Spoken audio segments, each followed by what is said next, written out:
আন্দোলন সব কিন্তু যুবকদের ভূমিকা বেশি। সেই যুবকরা এখানে আবার যদি প্রয়োজন হয় এরকম আন্দোলনের আমরা পারবো তো ইনশাআল্লাহ।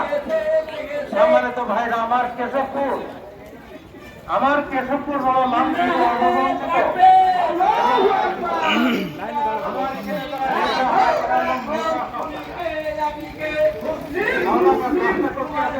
আমার নেতা বিশ্বনবী মোস্তফা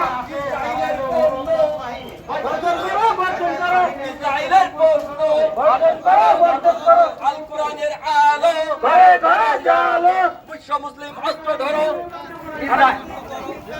বিশ্ব মুসলিম অস্ত্র ধরো গ্যাপ রাখো না, ফাঁকা রাখো, ফাঁকা।